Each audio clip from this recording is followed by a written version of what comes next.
Hello' everyone, পুৱাৰ ভাগতে ওলাই অহাৰ কাৰণে একেবাৰে খালী পেটেৰে আহিছোঁ আৰু তাতে মই লাল চাহ বনাই আনিছিলোঁ।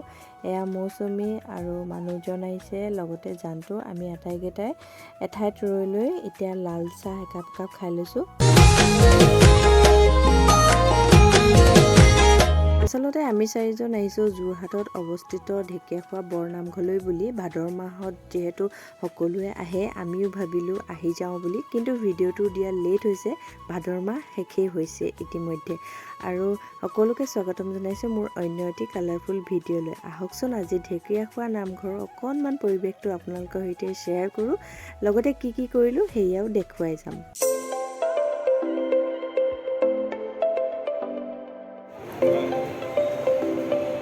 এইটো হৈছে চাকি জ্বলোৱা ঘৰ। ইতিমধ্যে বহু ভক্তই চাকি দি গৈছেই। তাতে অকণমান ঠাই উলিয়াই আমিও চাকি কেইগছ জ্বলাই ল'লোঁ আৰু নেদেখাজনৰ ওচৰত প্ৰাৰ্থনা জনাই বছৰটোলৈ কুশলে মংগলে থাকিবলৈ সেৱা জনালোঁ।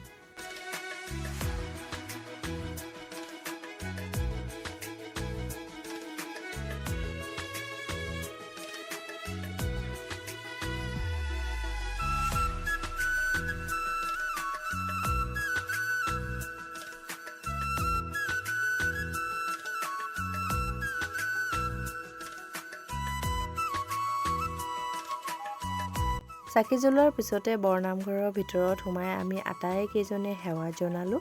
সেৱা জনোৱাৰ পিছতে এজন ভকত আহি আমাক প্ৰসাদ ল'বলৈ বুলি বহিবলৈ দিলে, আৰু বহি থাকোঁতে ইমান ধুনীয়াকৈ যে প্ৰাৰ্থনা গাইছিলে, আহকচোন শুনো।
কিছু সময় প্ৰাৰ্থনা শুনাৰ পিছতে আহিলোঁ পাছফাললৈ বুলি। ইয়াতে পুখুৰী এটাত মাছ পুহি ৰাখিছে, আৰু মই প্ৰায় 4-5 বছৰ পাছত আহিছোঁ। অলপ নতুন কিবা দেখা পাইছোঁ। এই পুখুৰীটো দেখিছোঁ, লগতে পুখুৰীটোৰ কাষতে এখন পাৰ্ক আছে সৰুকৈ। ভাল লাগিছে, মানে আমনি লাগিলে তাতে বহিব পাৰে। এতিয়া আহিছোঁ আমি চাহ খাবলৈ বুলি। চাহ হোৱাই নাছিলে, যিহেতু নামঘৰৰ ভিতৰত বহি প্ৰাৰ্থনা শুনি আছিলোঁ। চাহ খোৱাৰ পাছতে এয়া দেখিছে বাহিৰৰ পৰিৱেশ। আমাৰে ভাগ্য বুলি ক'ব পাৰি।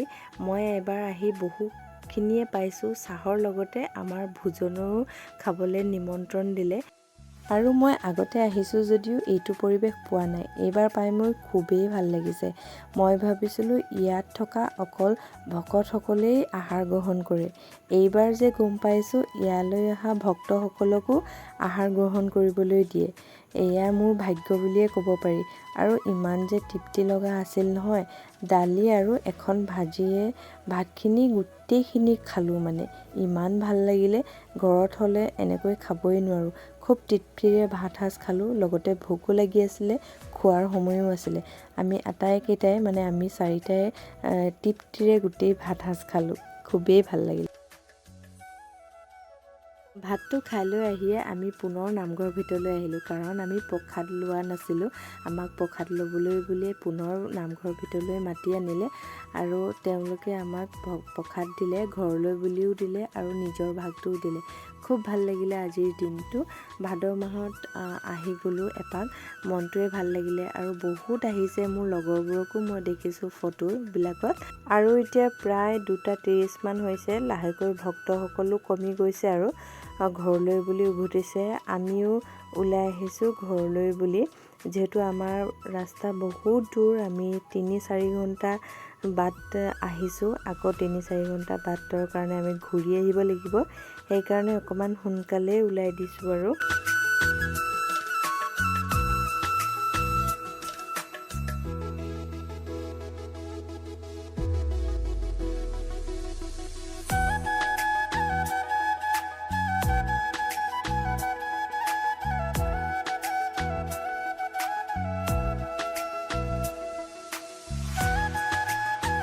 আৰু আজি যে ইমান গৰম নহয়, এই হাতীটোৰ কাষতে আমি ফটো চটো অকণমান তুলিলোঁ আৰু এতিয়া আহি দিছোঁ। ভৰিখন একদম মোৰ জ্বলি গৈছে, ইমান ৰ'দ দিছে নহয়। মানুহবোৰ বহুত কষ্ট কৰি আহিছে, মনৰ আশাবোৰ যেন সকলোৱে পূৰ্ণ হওক তাকে কামনা কৰিলোঁ। আৰু আমি এতিয়া ওলাই দিছোঁ। আহি পালোহি আমি মৰাণৰ এই ৰঙালাও বজাৰখন। মৰাণে কয় নে কি কয় জানো, মই বৰ এটা নাজানো। ইয়াতে আমি শাক পাচলি ল'লোঁ অকণমান। এইখিনি পাওঁতে আমাৰ আন্ধাৰ হ'বলৈ হ'লেই আৰু ভিডিঅ'টো দীঘলীয়া নকৰোঁ তেনেহ'লে। আজিলৈ এৰিছোঁ দেই, সকলোৱে ভালে থাকিব, বাই।